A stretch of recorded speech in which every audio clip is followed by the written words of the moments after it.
In today's video, I'm going to teach you how to manage client consent forms in practice better. By the end, you'll know exactly how to set up a clear, compliant consent process that's easy for clients and efficient for you.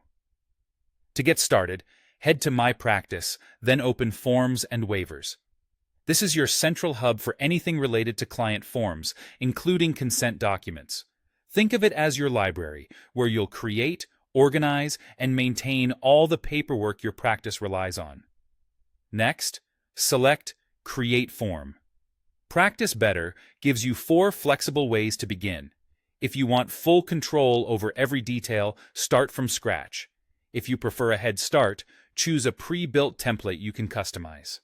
If speed is your priority, try the automatic form builder to generate a base form you can refine. And if you already have a document you love, upload it directly as a PDF, Word, or Excel file so everything lives in one place. Once you're in the form builder, begin adding the elements you need. Include client information questions to capture names and key details up front.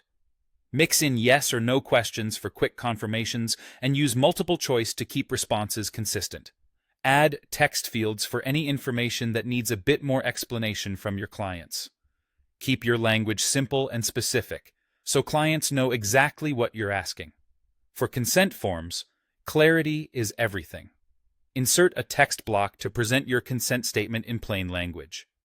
This is where you outline what clients are agreeing to, how their information will be used, and any important terms. Aim for brief, straightforward paragraphs so clients can read and understand it easily. Right after your consent text, add a signature or consent field. This allows clients to sign digitally and formally acknowledge your terms. The signature element gives you a clean record of consent that's stored with the form, making your documentation easy to reference and audit later. When your form looks the way you want, save your form or waiver.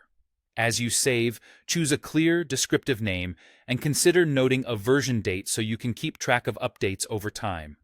A well-named, saved form helps you stay consistent across your practice and avoids confusion down the line. That's it. You've navigated to your Forms and Waivers hub, created a form the way that suits you best, built it out with the right fields, presented your consent language clearly, added a digital signature, and saved your form for ongoing use. Keep refining your wording as your practice evolves, and your consent process will remain both professional and client-friendly.